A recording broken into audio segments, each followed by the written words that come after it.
So we've got on the phone Brian Hobin, who's the independent councillor for Failsworth. That's right, isn't it, Brian? Failsworth, East, West, which one, Brian? Failsworth East, Roger. Failsworth East, councillor. Failsworth East. And you've been councillor for how long, Brian? You're relatively new? Coming on to 18 months. I was elected in May 2019. Wow. So, Brian, first of all, I've got to give you some credit. When I put the stuff out there last year, Brian, you were the only councillor to get in touch with me. I don't know if you knew this, and you came and had a cup of coffee with me, didn't you? I did, yes. It was a concern to me at the time, and I had, as a councillor, I thought it was something that I should be looking into.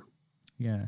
And so when you came, what were your thoughts at the time, Brian? Because you and I had never met. I mean, it was when I looked at it first, I found it unbelievable. So, what did you think at the time when you saw what had been released into the public domain? To be honest with you, Roger, I was sceptical. I didn't think that councils would go to levels that possibly they do. Yeah, absolutely. So, Brian, just going back a bit, you guys, you're kind of like a pioneer, aren't you? You're the first of this new wave of independent councillors, and you've formed your own party off the back of it. I mean, that's what the Failsworth Matters platform is about. We were kindly sharing our broadcast tonight. So, what's your take? Why did you become a councillor, Brian? And what are your plans with Failsworth first?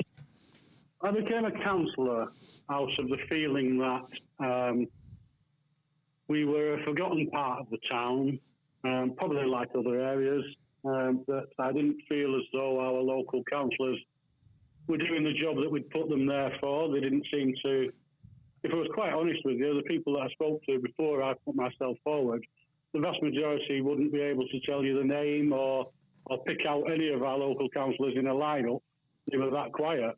And if they're going to be that quiet, then they're not going to get anything done for the area. They're going to have other fish to fry. So I decided I'd try and get in there and do what I could for the area that I've grown up in, that I feel was being neglected.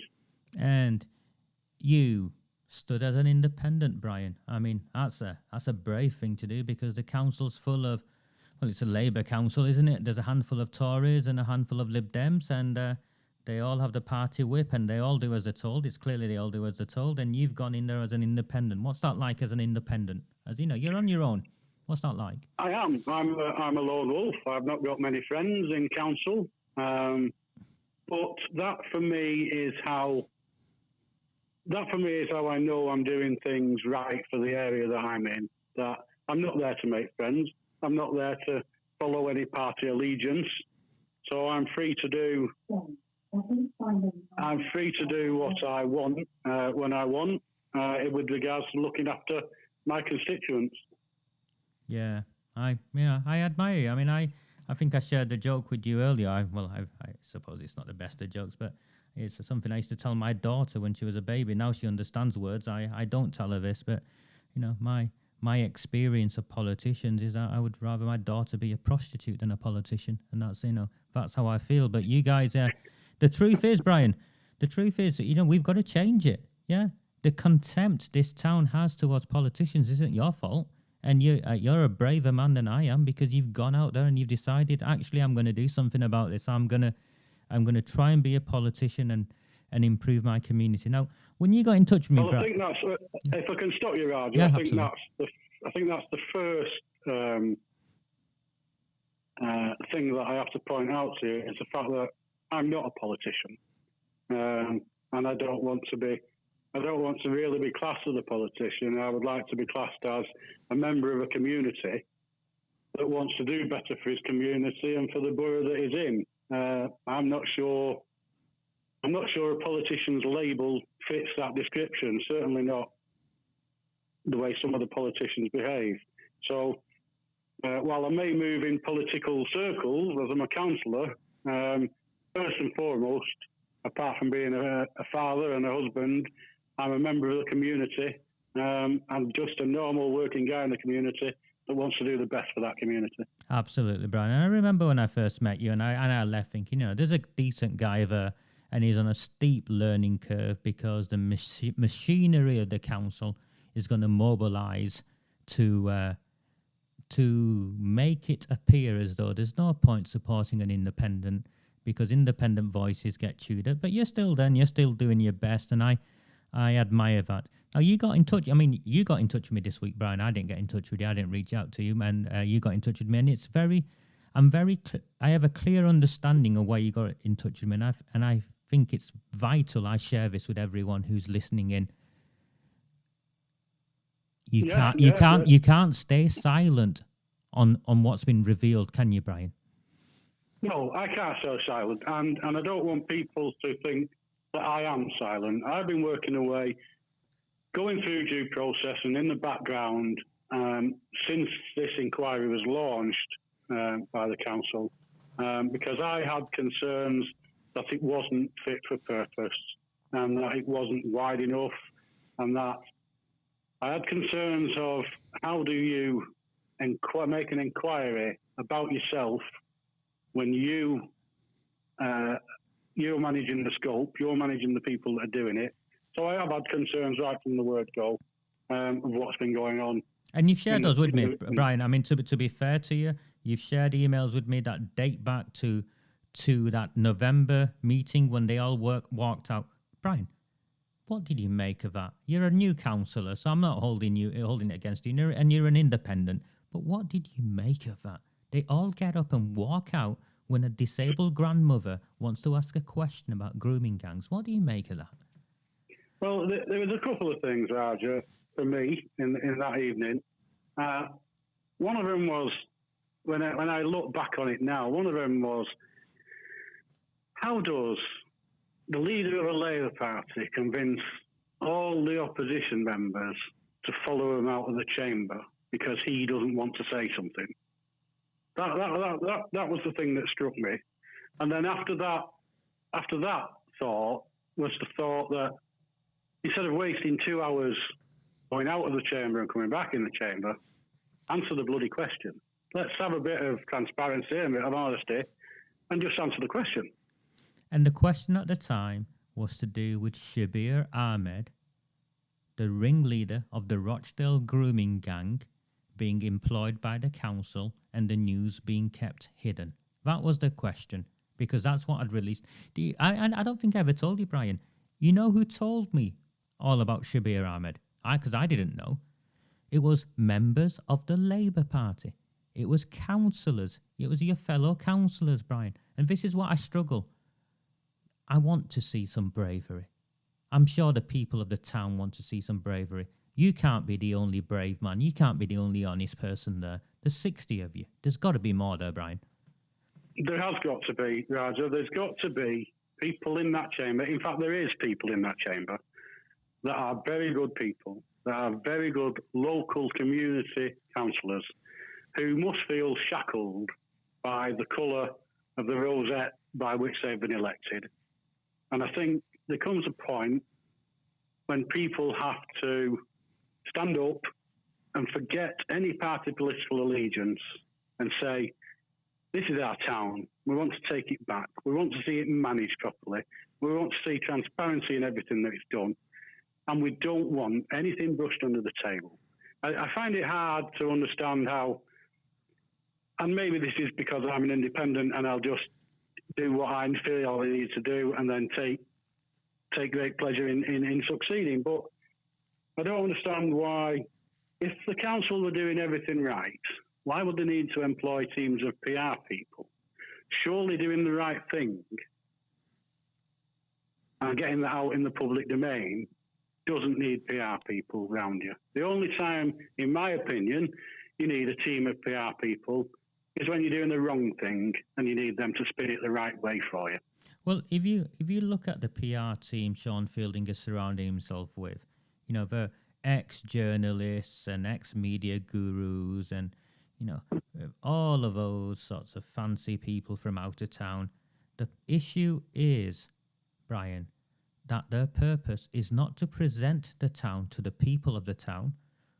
The purpose of this PR team in Oldham Council is to PR, present, promote Sean Fielding and his friends to the Guardian, to the Labour Party, to the national press, because all of these people see our town as a stepping stone in their careers.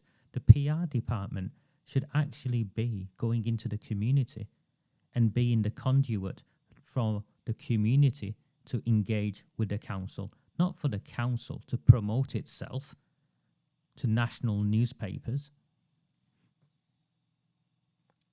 And that's my concern, Raja. Yeah. You don't need, if you're doing the right thing, you don't need PR. But No. I will stress, I do think there is very good people in the council, in the chamber, good local councillors that now need to have a look, especially following the revelations this week. It's a mess, isn't it, Brian? It's a mess. Yeah. It's a mess. And I've come against, I feel as though I'm blocked from asking the questions of the people. And I feel that's why I need to now go public with you and say, now is the time for good people to step forward, to relinquish whatever colour rosette they've got and say, we're doing this for the town. We're not doing it for a particular party. We're doing it for the people that have voted us in. The people that voted me in, Raja, expect me not just to do things in Failsworth, but to be their representative at Oldham Council. And at this moment in time, following your expose this week, which is only one of many exposes over the last 12 months or so, but this now brings right to the fore for me that the inquiry that is set up in the council's name is not fit for purpose.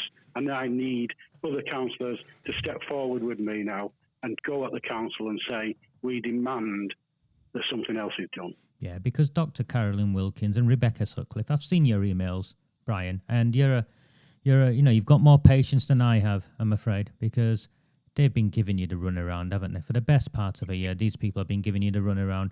And I've tried to follow the process expected of me, or what I've been told is the process expected of me. But when that process, when you're made to feel like an outsider, Raja, when you're not being listened to, and in one of the meetings, I even offered myself, I said I would sit on a panel and assist with any part of the inquiry so that it had an independent member. But that fell on deaf ears as well.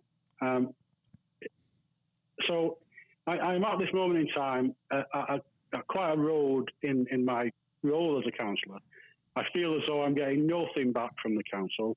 I email, and I've got emails now on my desk that I've sent asking questions about other matters to the chief executive and other members. One of them sent out on the 30th of July, that I've had no response at all from the chief executive of the council.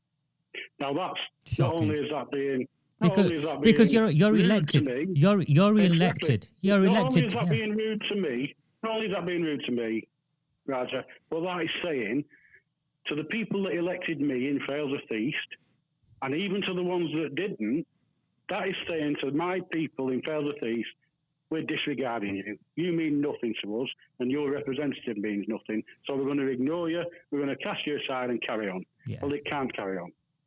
No, and you're right. And I feel, I feel anger in your tone, and I understand it, Brian, because it's disgraceful. These are public servants. They're paid by us. And you are our representative. That's how democracy works. We elect councillors, and our councillors hold the administrators to account and make sure they do as they're told. That's how it works. It's not for them to ignore you. I don't care if you're I wouldn't care if you were a Tory, a Lib Dem, a Labour Party. I wouldn't care. You are elected by the members of your of the public in your wards to represent them. And if they stop listening to you, this is no longer a democracy, Brian. This is something else. Yes, it is. Yes, and that's what I fear, Raja. That's what I fear about. I fear this clique within central administration that is you will do as I say, and if you don't, there'll be some consequences. And I think that's how they've got rid of people in the past. Fortunately, not being tied to any party, I've got the freedom to say things. But there's good people in that chamber who now have got to say, there's too much going on. We've got to come together as councillors. We've got to represent the people that have elected us. We've not got to follow orders of people who have got different agendas. We've got to stand up and be counted now. I will give you a quote that somebody said to me a few days ago, Raja, and this was before your latest offering, and I believe it's a quote from Martin Luther King, and I think lots and lots of people will get the gist of this. And it says, our lives begin to end the day that we become silent about things that matter. Yeah. And this, above all things now, matters. In our town, we need to dig out this cancer within the middle of it. We need to find out what's going on. We need to stop the cover-ups. We need to have a proper, independent investigation into what's gone on. Because if we don't discover what's gone on in the past, Raja, we have no chance of stopping it now. Brian, and I don't mean to alarm you or alarm anyone else listening, but I have been speaking with colleagues of mine who investigate these matters, and they assure me that children are being groomed as we speak in this town. And this is what I say, Raja. Yeah. If we don't investigate properly the past, we can't sort out the present. And it worries me as a father, just as a normal human being. It concerns me. And I don't know how these people sleep, because it concerns me if I'm not doing enough to root this out, to find out what's going on and stop it now. Every day that goes by, there's a possibility that another child is having the rest of their life ruined, if not worse. And all of this by a council that has hidden a sex offender from amongst their midst, from the people of this town. 25 years, Brian. You're a councillor, Brian. You know you are in a very trusted position because of the fact that you're a councillor elected onto Oldham to represent the people. You are in a privileged position and you have access to vulnerable people, or you could exploit situations and circumstances if you were that way inclined. 25 years, Brian, this man. You don't wake up. I don't accept you wake up one day and suddenly become attracted to children. You know, I don't think it just happens. This has gone on for a long time. Howard Sykes, the leader of the Liberal Democrats, close confidant of Cyril Smith, self-declared, not me saying it, self-declared. And now this comes out about his other friend in Shaw. And Sean Fielding's tweet. I know he goes on social media and I know he likes to, make a fool of himself. But he's clearly implying there to me, I'm reading that, Brian, as a layperson, I'm reading that. And I'm reading of an arrangement between them, which is why I think they walked out. Well, I think now, Raja, as I've said, I think the quote "barefaced lies" by a certain member is coming back now to haunt him, and deservedly so. It is time, as I've said, for good councillors to step forward to do what they need to do in this council now. I can't sit back any longer. Your latest expose, Raja, is the kind of straw that broke the camel's back. As you are aware, for the last 12 months, I've been fighting to try and find out about this inquiry, to try and get an independent inquiry instead. This confirms to me, the people that have set up this inquiry, if they can cover this up, which they have done very well, in collusion with the local media, I must add, who are it's shameful in the way they've reacted to this. If they can cover this up, Raja, what else is being covered up? And should they really be allowed to police themselves? Or is it time now for us to seek outside, independent, proper investigation And let's start with the CSE. Let's start with the child grooming, and then maybe we can find other things where this council is letting not just my constituents in Fairshurst, but as a councillor representing Oldham, I want the whole borough to be protected from any more of this. I'm not just being, which I think we've been accused previously of being parochial, even though I believe that's my job to look after my parish down here in Fairshurst. But at the end of the day, I am also an elected member of Oldham Council. And this council is letting everybody across the borough down. They're hiding things, obviously, along with the media. They're keeping things to themselves. It needs to come out. We need to have an open, transparent governance system at Oldham that benefits the whole of the borough. And this is the time to start now. This is the time for people, the good people, and there's lots of good people. This is the time to stand up now. We can't carry on like this. Do not fear them. Do not fear any of them.